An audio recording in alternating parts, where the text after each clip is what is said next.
Sensor ಇಲ್ಲದೆ ಎಲ್ಲ ತೋರಿಸೋ ವಿ ಚಾನಲ್ ತರ ಕೆಲಸ ಮಾಡುವಾಳು ನಾಳು.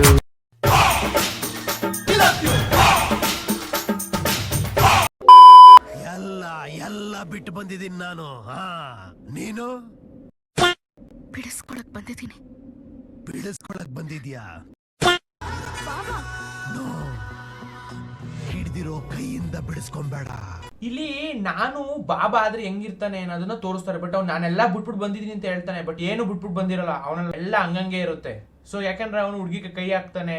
ಆಮೇಲೆ ಅವ್ನು ಹೇಳ್ತಾನೆ ನೀನ್ ಬಿಟ್ಬಿಡು ಅಂತ. ಅವ್ನು ಬಿಟ್ಟಿದೀನಿ ಅಂತ ಬಾಯಲ್ಲಿ ಮಾತ್ರ ಹೇಳ್ತಾನೆ. ಬರೀ ಸುಳ್ಳು ಹೇಳೋದ್ ಕಲ್ತ್ಕೊಬಿಟ್ಟವನ್ ಅಷ್ಟೇ ನಾನು ಅನ್ನೋನೀಗ. ಯಾಕಂದ್ರೆ ಇದು ಪೂರ್ತಿ ಆ ಹುಡುಗಿ ಹೇಳ್ತಾರ ಕತೆ. ಆ ಕತೆ ಪ್ರಕಾರ ಈ ನಾನು ಅನ್ನೋ ಕ್ಯಾರೆಕ್ಟರ್ ಬಾಬಾ ಆಗಿದ್ರೆ ಮೇಹುನಾ ಆಜಾ ಓ ರಾಹುಲ್ ಕೋ ಬೋಲ್ ಜಾ ಆಜಾ ಎಲ್ಲ ಬಿಟ್ಬಿಡು. ನಾನು ಹೆಂಗ್ ಗೊತ್ತಾಯ್ತು ಅವನು ರಾಹುಲ್ ಬಗ್ಗೆ ಮಾತಾಡ್ತಾವಳೆ ಅಂತ? ರಾಹುಲ್ ಅನ್ನೋದು ಅವಳೆಲ್ಲೂ ಮೆನ್ಷನ್ನೇ ಮಾಡಲ್ಲ. ಇವನೇ ಬಾಯ್ಬಿಟ್ಟು ಹೇಳ್ತಾನೆ ರಾಹುಲ್ ಅನ್ನೋನ ಮರ್ತೋಗ್ಬಿಡು ಅಂತ. ಅಂದ್ರೆ ಏನೋ ಮಿಸ್ ಹೊಡಿತೈತಾನೆ. ಅದಾದ್ಮೇಲೆ ತುಂಬಾ ದಿನ ನಾನು ಆ ಬಾಬಾ ಜೊತೆನೆ ಇದ್ಬಿಟ್ಟೆ. ಅವ್ನ್ ಮಾತ್ ಕೇಳ್ತಾ ಕೇಳ್ತಾ ಬರೀ ರಾಹುಲ್ ಅಲ್ಲ, ನನ್ನ ಪ್ರಪಂಚನೂ ಮರ್ತ್ಬಿಟ್ಟೆ. ಬಾಬಾ ಮತ್ತವ್ರ 6 ಜನ ಶಿಷ್ಯಂದ್ರು ನನಗೋಸ್ಕರ ತುಂಬಾ ಚೇಂಜ್ ಆದ್ರು. ಸೊ ಟೆಕ್ನಿಕ್ಲಿ ಪ್ಲಸ್ ಇದ್ರಲ್ಲಿ ಏನಂತ ಹೇಳ್ತಾಳೆ, ಇವರು 6 ಜನ ನನಗೋಸ್ಕರ ಚೇಂಜ್ ಆದ್ರು ಅಂತ. ಇವಳು ಎಷ್ಟು ಸ್ಟಾರ್ಟಿಂಗ್ ಇಂದ ಸುಳ್ಳು ಹೇಳ್ತಾವಳೆ ಅಂತ ನೀವು ಇದ್ರಲ್ಲಿ ಅರ್ಥ ಮಾಡ್ಕೊಬೇಕು.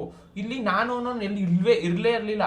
ಇವಳೇ ಸುಳ್ಳು ಹೇಳ್ಬಿಟ್ಟು ಇವಳೇ ಒಂದು ಇದನ್ನ ಕ್ರಿಯೇಟ್ ಮಾಡಿದ್ದು. ಈ ಪೂರ್ತಿ ಸೀನ್ ಅರ್ಥ ಮಾಡ್ಕೊಳ್ಳಿ. ಈ ಪೂರ್ತಿ ಸೀನ್ ಆ ಹುಡುಗಿ ಕ್ರಿಯೇಟ್ ಮಾಡ್ಬಿಟ್ಟು ಹೀರೋಯಿನ್ಗೆ ತಲೆಯೊಳಗಡೆ ತುಂಬ್ತಾ ಇರೋದು. ಹಿಂಗ್ ಆಯ್ತು, ಅದಕ್ಕೆ ಹೀರೋಯಿನ್ ಇದನ್ನ ಇಮ್ಯಾಜಿನ್ ಮಾಡ್ಕೊಂತಾವಳೆ ಹಿಂಗ್ ಆಯ್ತು ಅಂತ ಅಷ್ಟೇ.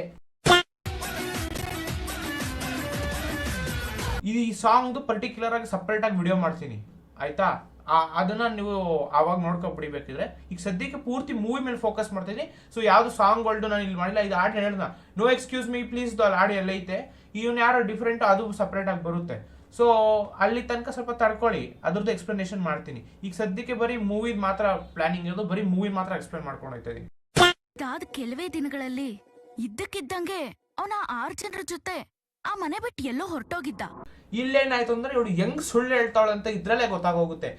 ಇದ್ದಕ್ಕಿದ್ದಂಗೆ ಮಯ ಆಗ್ಬಿಟ್ಟು ಅಂತ ಅವಳೇ ಸ್ಟಾರ್ಟಿಂಗ್ ಹೇಳಿರೋದು. ನಾನೇ ಅವ್ರ ಜೊತೆಲಿ ಇದ್ದೆ ಸ್ಟಾರ್ಟಿಂಗ್ 4-5 ದಿನ ಚೆನ್ನಾಗಿ. ಈಗ ಇದ್ದಕ್ಕಿದ್ದಂಗೆ ಮಯ ಆಗ್ಬಿಟ್ರಂತೆ. ಇದ್ದಕ್ಕಿದ್ದಂಗೆ ಹೆಂಗ್ ಮಯ ಆಯ್ತಾರೆ? ಯಾಕಂದ್ರೆ ಅವ್ಳು ತಲೆಯಲ್ಲಿ ನಡೀತಾ ಇದ್ದು ಸುಳ್ಳು ಕತೆ ಹೇಳ್ತಾ ಇದ್ಲು ಅವಳು ಸ್ಟಾರ್ಟಿಂಗ್ ಇಂದ. ಅವಳು ಸುಳ್ಳು ಕತೆ ಹೇಳ್ತಾ ಇರೋದಕ್ಕೆ ಅವ್ನು ಇದ್ದಕ್ಕಿದ್ದಂಗೆ ಮಯ ಆಗ್ಬಿಟ್ಟ. ಯಾಕಂದ್ರೆ ಸುಳ್ಳು ಕತೆಲಿ ಏನ್ ಬೇಕಾದ್ರೂ ಆಗ್ಬೋದಲ್ವಾ. ಸೊ ಮಯ ಆಗ್ಬಿಟ್ರಂತೆ. ಅವನ್ಗೋಸ್ಕರ ನಾನು ಹುಚ್ಚಿ ತರ ಆ ಊರೆಲ್ಲ ಹುಡ್ಕಾಡ್ದೆ. ಅವ್ನ್ ಎಲ್ಲೂ ಸಿಗ್ಲಿಲ್ಲ. ಈ ನನ್ಗೆ ಪ್ರೇಮನೋ ಕಾಮನೋ ಅಥವಾ ಏನಿತ್ತು ನನ್ಗೆ ಗೊತ್ತಾಗ್ಲಿಲ್ಲ. ಯಾಕಂದ್ರೆ ನಿನಗೆ ಗೊತ್ತೇ ಇಲ್ಲ ಏನ್ ಆಯ್ತಿತ್ತು ಅಂತ. ನಿನಗೆ ಸ್ಟೋರಿ ರ್ಯಾಂಡಮ್ ಆಗಿ ಕ್ರಿಯೇಟ್ ಮಾಡ್ಬಿಟ್ಟು ಹೇಳ್ತಾ ಇದೆಯಾ, ಅದಕ್ಕೋಸ್ಕರ ನಿಂಗೆ ಹಂಗ ಅನಿಸ್ತಾ ಇದೆ. ಇದೆಲ್ಲದಕ್ಕೂ ಕಾರಣ CBI ಆಫೀಸರು. ಅವನು ಇವಳಿಗೆ ಕತೆ ಹೇಳು ಪುಂಗು ಅಂತ ಹೋಗ್ಬಿಟ್ಟು ಹೇಳೋದು. ಇವನು ಬಂದ್ಬಿಟ್ಟು ಇಲ್ಲಿ ಪುಂಗ್ತಾವಳೆ ಹೀರೋಯಿನ್ಗೆ. ಈ ಹೀರೋಯಿನ್ ಅದನ್ನ ಇಮ್ಯಾಜಿನೇಷನ್ ನೀನು ಹಿಂಗ್ ಮಾಡ್ದ, ನೀನುನೇ ನಾನು ಆಗಿರ್ಬಹುದು ಅಂತ ಇಮ್ಯಾಜಿನೇಷನ್ಗೆ ಹೋಯ್ತಾವಳೆ ಅಷ್ಟೇ. ಇನ್ನೇನು ಇಲ್ಲ ಇಲ್ಲಿ. ನೀನು ಬಂದೇ ಇಲ್ಲ. ಇದು ಸುಮ್ಮನೆ ಇವ್ರ ಇಮ್ಯಾಜಿನೇಷನ್. ಪಂಚೆ ಹಾಕಿ ನನ್ನ ಟುಸ್ ಮಾಡಿ ಕೊಟ್ಬಿಟ್ಟಿಯಲ್ಲ. ಹೇಗೋ ಜುಮ್ ಅಂತ ದಮ್ ಹೊಡ್ಕೊಂಡು ತೇಲಾಡ್ಕೊಂಡಿದ್ನಲ್ಲೋ. ಅದ್ಯಾವುದೋ ದುಡ್ಡು 1000 ಕೋಟಿ ಪ್ರಾಪರ್ಟಿಯನ್ನ ನೀವು ಕರ್ಕೊಂಡ್ ತಗೊಳಕ್ಬಿಟ್ಟಿಯಲ್ಲ. ಸೊ ಇಲ್ಲಿ ಬೋರ್ಡ್ ತಲೆ ಬಂದ್ಬಿಟ್ಟು ನಿಮ್ಮನ್ನೇ ಒಂದು ಕ್ಯಾರೆಕ್ಟರ್ ರೂಪದಲ್ಲಿ ಫಿಲಮ್ ಅಲ್ಲೂ ತೋರಿಸೋರೆ. ಅದಕ್ಕೆ ಈ ಕ್ಯಾರೆಕ್ಟರ್ ಏನೇನ್ ಹೇಳ್ತಾನೋ ಅದು ಆಗ್ತಾ ಹೋಗುತ್ತೆ. ಸೊ ನೀನ್ ಯಾರು ಅಂತ ಹುಡುಕ್ತಾರ ಟೈಮಲ್ಲಿ ನಿಮ್ ತಲೆನೇ ಅನ್ಕೊಳ್ಳಿ. ನಿಮ್ ತಲೆನೇ ಒಂದು ಫಾರ್ಮ್ ಒಂದು ಕ್ಯಾರೆಕ್ಟರ್ ರೂಪದಲ್ಲಿ ಹಾಕಿರೋದು. ಅದಕ್ಕೆ ಅವ್ರು ಹುಡುಕ್ಸ್ತಾ ಇರ್ತಾರೆ ನಿಮ್ನ ರೌಡಿಗಳನ್ನ ಕರೆಸಿ. ಇನ್ನೊಂದೇನು ಅಂದ್ರೆ ಈ ಬೋರ್ಡ್ ತಲೆನೇ ನನಗೆ ಹೇಳಿದ್ದು ಅಂತ. ಈಗ ಉಪೇಂದ್ರ ಅವ್ರು ಅಂದ್ರೆ ನೀನು ಕ್ಯಾರೆಕ್ಟರ್, ಸೋ ಕಾಲ್ಡ್ ನೀನು character who is not A ನೀನು, ಅವರು ಹೇಳ್ತಾ ಇರೋದೇನು ಅಂದ್ರೆ ನೀನ್ ಹೇಳ್ದೆ ಅನ್ಬಿಟ್ಟೆ ನಾನು ವೈಟ್ ಅಂಡ್ ವೈಟ್ ಬಟ್ಟೆ ಹಾಕೊಂಡು ಎಣ್ಣೆ ಹೊಡಿದಂಗೆ ಸಿಗರೇಟ್ಸ್ ಯೋಚನೆ ಮಾಡ್ದಂಗೆ ಬದುಕ್ತಾ ಇದೀನಿ ಕಣೋ ಬೋರ್ಡ್ ತಲೆಯವನೇ ಅಂತ ಬೈತಿರ್ತಾನೆ. ಅವ್ರು ನಿಮ್ಗೆ ಬೈತಾ ಇರೋದು. ಯಾಕಂದ್ರೆ ನೀವೇ ಅಲ್ವಾ ಕ್ರಿಯೇಟ್ ಮಾಡಿದ ಆ ಕ್ಯಾರೆಕ್ಟರ್ನ, ನನ್ನ ಹಿಂಗಿರೋ ಅಂತ ಹೇಳಿದ್ದು ಅಂತ. ಬಟ್ ಆಕ್ಚುಲಿ ಇದೆಲ್ಲ ಸುಳ್ಳು. ಈ ಅಂದ್ರೆ ಇದು ಒಂದು ಫಿಕ್ಷನಲ್ಲಿ ತುಂಬಾ ನೋಡಿ ಹೇಳ್ತಿದ್ದೀನಿ. ಒಂದು ಸ್ಪಿರಿಚುಯಾಲಿಟಿಯಿಂದ ತುಂಬಾ ಕನೆಕ್ಷನ್ ನಿಮ್ಮ ಮೈಂಡಲ್ಲೇ ನಡೀತಾರ ಕತೆ ಒಂದು ನಡೀತೈತೆ, ಅದು ಮೇನು. ಇನ್ನೊಂದೇನು ಅಂದ್ರೆ ಇವಳು ಅವಳದೇ ಆದ ಕತೆ ಹೇಳ್ತಾವಳೆ. ಯಾರದು ಈ ಕ್ಯಾರೆಕ್ಟ್ರು ಹೀರೋಯಿನ್ಗೆ. ಈ ಹೀರೋಯಿನ್ ಪೂರ್ತಿ ಇಮ್ಯಾಜಿನ್ ಮಾಡ್ಕೋತಾ ಇರೋದು. ಹಿಂಗ್ ಮಾತಾಡ್ತಾ ಇದ್ದ ಇವನು ಅಂತ. ಸೊ ಇದು ಪೂರ್ತಿ ತರ ಪ್ರೊಸೆಸ್ ನಡೀತಾ ಇರೋದು. ಇದನ್ನ ಅರ್ಥ ಮಾಡ್ಕೊಳ್ಳಿ. ತುಂಬಾ ಹಿಡನ್ ಮೀನಿಂಗ್ ಐತೆ. ಇದು ತಲೆ ಹುಳ ಬಿಟ್ಟಂಗ ಅನಿಸ್ಬೋದು, ಬಟ್ ಇದೇ ನಿಜ. ಇಷ್ಟೆಲ್ಲ ಮಾಡಿ ಸ್ವಲ್ಪ ಮಾಡ್ಬಿಟ್ರೆ ಕೋಟ್ಯಾಂತರ ದುಡ್ಡು ನೀರ್ ಪಾಲಾಗುತ್ತೆ ಕಣೋ. ಒಂದು 15 ದಿನ ತಡ್ಕೊಳ್ಳೋ ನೀನು.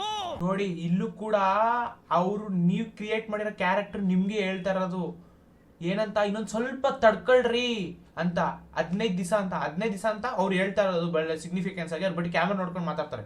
ನಿಮ್ಗೆ ಹೇಳ್ತಾ ಇರೋದು 15 ದಿವಸ ಅಂದ್ರೆ ಇನ್ನೊಂದು ಪೂರ್ತಿ ಪಿಕ್ಚರ್ ತಡ್ಕೊಳ್ರು ಅವಾಗ ಅರ್ಥ ಆಯ್ತದ ನಿಮ್ಗೆ ಅನ್ನೋ ತರ ಅವ್ರು ಹೇಳ್ತಾ ಇರೋದು.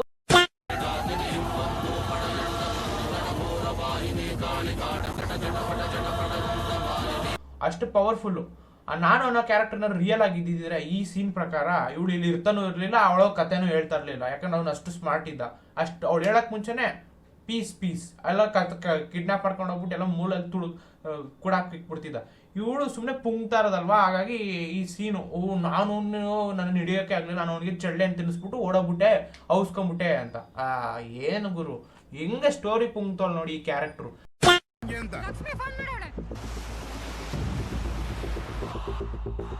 ಈ ಸೀನಲ್ಲಿ ಅವಳ್ಯಾಕೆ ಮಲ್ಪೆ ಬಾಬುಗೆ ಫೋನ್ ಮಾಡ್ತಾಳೆ ಅಂದ್ರೆ ಮಲ್ಪೆ ಬಾಬು ಎಷ್ಟು ಒಳ್ಳೆಯವನು ಅಂತ ನಾವು ಉಪೇಂದ್ರ ಒನ್ನಲ್ಲೇ ನೋಡಿದ್ವಿ. ಅವ್ನು ಸುಮ್ಮನೆ ಸ್ವಲ್ಪ ಹಾರ್ಶ್ ಆಗಿರ್ಬೋದು ಈಚ್ ಕಡೆಯಿಂದ, ಬಟ್ ಒಳಗಡೆ ತುಂಬಾ ಸಾಫ್ಟ್ ಮನುಷ್ಯ ಅಂತ.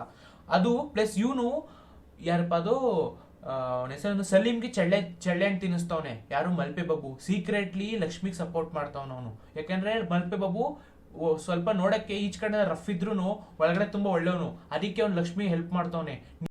ಗುರುಗಳೇ 3 ವರ್ಷದಿಂದ ಕೆಲಸ ಹುಡುಕ್ತಿದ್ದೀನಿ, ಸಿಕ್ತಿಲ್ಲ ಗುರುಗಳೇ. ಕೆಲಸ ಹುಡ್ಕೋದಲ್ಲ ಮಾಡೋದು. ಇದ್ರ ಪ್ರಕಾರ ಕೆಲಸನ ಹುಡ್ಕೋದಲ್ಲ ಮಾಡೋದು. ನೀವು ಏನೇನೋ ಕೆಲಸ ಮಾಡ್ತೀರ, ನಂಗೆ ಮಾಡೋದೆಲ್ಲ ಕೆಲಸನೇ. ಫಾರ್ ಎಕ್ಸಾಂಪಲ್ ನಾನು ಈಗ ವಿಡಿಯೋ ಮಾಡ್ತಿದ್ದೀನಿ, ಅದು ಒಂದು ಕೆಲಸನೇ. ಅರ್ಥ ಆಯ್ತಾ? ಅಪೇಕ್ಷೆ ಮಾಡೋದು ತಪ್ಪು. ನಿಮ್ಗೆ ಇದರಿಂದ ಪ್ರಾಫಿಟ್ ಸಿಗುತ್ತೆ ಅಂತ.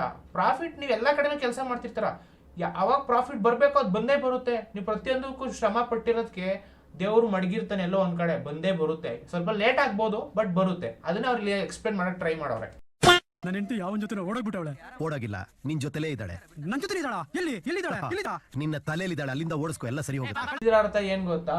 ನಿಮ್ ತಲೆಲೇ ಇರ್ತಾರೆ ಕೆಲವೊಬ್ರು, ನಿಮ್ಗೆ ಮೋಸ ಮಾಡಿರ್ತಾರೆ, ನಿಮಗೆ ಅದ್ ಮಾಡಿರ್ತಾರೆ, ಇದ್ ಮಾಡಿರ್ತಾರೆ. ಅವ್ರನ್ನ ನಿಮ್ ತಲೆಯಿಂದ ತೆಗೆದು ಬಿಡ್ರಿ, ಅವಾಗ ಆಟೋಮೆಟಿಕ್ ಆಗಿ ಅವರು ನಿಮ್ ಲೈಫ್ ಇಂದ ಪರ್ಮನೆಂಟ್ ಆಗಿ ಹೊಂಟಾಯ್ತಾರೆ ಅನ್ನೋದು ಉಪೇಂದ್ರ ಅವ್ರು ಹೇಳ್ತಾ ಇರೋದು, ಅಥವಾ ನೀನು ಅನ್ನೋ ಕ್ಯಾರೆಕ್ಟರ್ ಹೇಳ್ತಾ ಇರೋದು. ಅದನ್ನೇ ಅವ್ರು ಹೇಳ್ತಾ ಇರೋದು. ನಿಮಗೆ ಯಾರೊಬ್ರು ಮೋಸ ಮಾಡಿರ್ತಾರೆ, ಅವ್ರನ್ನ ನೀವು ಈಗಲೂ ಕೊರಗ್ತಿರ್ತಾರೆ, ಕಚ್ಚಡ ನನ್ನ ಮಗ ನನಗೆ ಮೋಸ ಮಾಡ್ಬಿಟ್ಟ, ನಾನು ಆಳೋದು ನನ್ಗೆ ಅದ್ ಮಾಡ್ಬಿಟ್ಟ. ನೀವು ಹ್ಯಾಪಿಯಾಗಿ ಹೆಂಗಿರ್ತೀರಾ? ನೀವು ಯಾವಾಗಲೂ ಕೊರಗ್ತಿದ್ರೆ, ಕೊರಗೋದನ್ನ ಬಿಡ್ಬೇಕು ಅಂದ್ರೆ ನಿಮ್ ಮೈಂಡ್ ಇಂದಾನೆ ಪರ್ಮನೆಂಟ್ ಆಗಿ ತೆಗ್ದಾಕ್ತಿ. ನನ್ನ ಮಗನ ಹೆಸರು, ಅವ್ನ್ ಏನೇನಿತ್ತು ಎಲ್ಲ ತೆಗ್ದ್ಬಿಡ್ರಿ, ಆಗ ಆಟೋಮೆಟಿಕ್ ಆಗಿ ಹ್ಯಾಪಿಯಾಗಿರ್ತೀರಾ ಅನ್ನೋದು ಉಪೇಂದ್ರ ಅವ್ರ ಪ್ರಕಾರ, ಅಥವಾ ನೀನು ಪ್ರಕಾರ ಹೇಳ್ತಾ ಇರೋದು. ಈ ದೇಶದ PM ಆದ್ರೆ PM ಮಾಡಿರೋ ಮೋಡಿ ಮಾತು, ಕುಚ್ ಬನ್ನೇಕಾ ಮತ್ ಸೋಚೋ, ಕುಚ್ ಕರ್ನೇಕಾ ಸೋಚೋ ಅಂತ. ಏನೋ ಆಗ್ಬೇಕು ಅಂತ ಯೋಚನೆ ಮಾಡಬಾರ್ದು, ಏನ್ ಮಾಡ್ಬೇಕು ಅಂತ ಯೋಚನೆ ಮಾಡ್ಬೇಕು. ಮಾಡೋದ್ರಲ್ಲೇ ಮಜಾ ಇರೋದು. ಎಕ್ಸ್ಪ್ಲೈನ್ ಮಾಡ್ತವ್ರೆ ಅಂದ್ರೆ ಏನ್ ಮಾಡ್ಬೇಕು ಅನ್ನೋದ್ರ ಬಗ್ಗೆ ಯೋಚನೆ ಮಾಡ್ಬೇಕು. ಅಂದ್ರೆ ನೀವು ಒಂದು ಗೋಲ್ ಸೆಟ್ ಮಾಡ್ಕೊಳ್ಳಿ, ಆ ಗೋಲ್ ಹೆಂಗ್ ರೀಚ್ ಆಗ್ಬೇಕು ಅನ್ನೋದನ್ನ ಜಾಸ್ತಿ ಫೋಕಸ್ ಮಾಡಿ. ಅದ್ ಬಿಟ್ಬಿಟ್ಟು ಏನೇನ್ ಮಾಡ್ಬಹುದು ನಾನು ಅಂತ ಯಾಕೆ ಯೋಚನೆ ಮಾಡ್ತೀರಾ? ಡಿಸೈಡ್ ಮಾಡ್ಬಿಡ್ರಿ. ಈಗ ಇದನ್ನ ನಾನು ಮಾಡ್ಬೇಕು. ಫಾರ್ ಎಕ್ಸಾಂಪಲ್, ನನಗೆ ಇವತ್ತು ಯೂಟ್ಯೂಬ್ ವಿಡಿಯೋ ಮಾಡ್ಬೇಕಾಗಿತ್ತು. ಈ ಯೂಟ್ಯೂಬ್ ವಿಡಿಯೋ ನಾನು ಹೆಂಗ್ ಮಾಡ್ತೀನಿ, ಯಾವ ಕ್ಲಿಪ್ಸ್ ಯೂಸ್ ಮಾಡ್ತೀನಿ, ಹೆಂಗ್ ಮಾತಾಡ್ಬೇಕು, ಆಯ್ತಾ? ಅದನ್ನ ನಾನು ಡಿಸೈಡ್ ಮಾಡ್ತೀನಿ. ಅದನ್ನು ಅವ್ರು ಉಪೇಂದ್ರ ಅವ್ರು ಹೇಳ್ತಾ ಇರೋದು. ಬಟ್ ನೀವೇನ್ ಮಾಡ್ತೀರಾ? ಈ ನನ್ನ ಮಗ ಇವತ್ತು ಈ ವಿಡಿಯೋ ಬಿಟ್ಟ, ನಾಳೆ ಯಾವ ತರ ವಿಡಿಯೋ ಬಿಡ್ತಾನೆ, ನಾಳೆ ಯಾವ ತರ ವಿಡಿಯೋ ಬಿಡ್ತಾನೆ, ಅದೆಲ್ಲ ಕಟ್ಕೊಂಡು ನಿಮ್ಗೇನು, ಅದನ್ನ ಬಿಟ್ಟಾಕಿ, ಅದನ್ನ ಮಾಡ್ಬೇಡಿ. ಇಲ್ದಿರೋದನ್ನ ಇದ್ದಾಗ ಹೇಳೋದು ಕಲ್ಪನೆ. ಆ ಕಲ್ಪನೆ ನೀನ್ ಬಹಳ ಚೆನ್ನಾಗಿ ತಲೆಯಲ್ಲಿ ಇಟ್ಕೊಂಡು ಕಲ್ಪನೆ ಮಾಡ್ಕೊಂಡು ನನ್ನ ಕೇಳ್ತಾ ಇದೀಯಾ.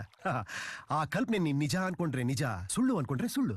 ಈ ಡೈಲಾಗ್ನ ಬರೀ ಆ ಹುಡುಗಿಗೆ ಹೇಳ್ತಾ ಇಲ್ಲ, ಇದು ನಿಮಗ್ ಕೂಡ ಇನ್ವಾಲ್ವ್ ಆಗುತ್ತೆ. ಏನಂದ್ರೆ ಇದನ್ನ ನೀವು ನಿಜ ಅಂತ ಅಂದ್ಕೊಂಡ್ರೆ ಇದೇ ನಿಜ, ಸುಳ್ಳು ಅನ್ಕೊಂಡ್ರೆ ಸುಳ್ಳು. ಅದನ್ನೇ ನಾನು ಹೇಳ್ತಾ ಇರೋದು. ಎಷ್ಟು ಬಂತು, ಆಲ್ಮೋಸ್ಟ್ 9 ವರ್ಷ ಆಯ್ತಲ್ಲ ಪಿಕ್ಚರ್ ಬಂದು, ಎಲ್ಲ ಇದನ್ನೇ ನಿಜ ಅಂತ ಅನ್ಕೊಂಡಿದ್ರು. ಅದಕ್ಕೆ ಬೇರೆ ತರ ಕಾಣಿಸ್ತಿತ್ತು. ಈಗ ನಾನೊಬ್ಬ ಬಂದ್ಬಿಟ್ಟು ಹೇಳ್ತಾ ಇದ್ದೀನಿ ಸುಳ್ಳು ಅಂತ. ನೋಡಿ ಪ್ರಪಂಚ ಹೆಂಗ್ ಉಲ್ಟಾಗೋಯ್ತು, ಈ ಪೂರ್ತಿ ಮೂವಿ ಬೇರೆ ಆಂಗಲ್ ಇಂದಾನೆ ಕಾಣಿಸ್ತೈತೆ ಅಂತ. ಅದಕ್ಕೆ ಹೇಳಿದ್ ನಾನು, ನೀವು ಬರೀ ಒಂದ್ ಪಾಯಿಂಟ್ ಆಫ್ ವ್ಯೂ ಇಂದ ನೋಡ್ತಾ ಇದ್ದೀರಾ, ಇನ್ನೊಂದು ಪಾಯಿಂಟ್ ಆಫ್ ವ್ಯೂ ಇಂದ ನೋಡ್ಬೇಕು, ಅವೆಲ್ಲ ಅರ್ಥ ಆಗೋದು. ನಿಜ ಹೇಳೋದಲ್ಲ, ಅದು ಇರೋದು. ಈಗ ನಿನ್ ಮುಂದೆ ಕಾಣ್ತಿರೋದು ಮಾತ್ರ ನಿಜ. ನಿನ್ ತಲೆಯಲ್ಲಿ ಇದೆಯಲ್ಲ, ಅದೆಲ್ಲ ಸುಳ್ಳು. ಅದಕ್ಕೆ ತಾನೇ ಹೇಳಿದ್ದು, ನಿಮ್ ಕಣ್ಣು ಮುಂದೆ ಇರೋದೆಲ್ಲ ನಿಜ. ನೀವ್ ಅನ್ಕೊಂಡು ಈಗ ತಲೆಯಲ್ಲಿ ಬಂತಲ್ಲ, ಅದು ಸುಳ್ಳು. ಅದಕ್ಕೆ ಅವ್ರು ಎಕ್ಸ್ಪ್ಲೇನ್ ಮಾಡ್ತಾ ಇರೋದು. ನಾನು ಅನ್ನೋದು ಬಂದಲ್ಲ, ಅದು ಸುಳ್ಳು.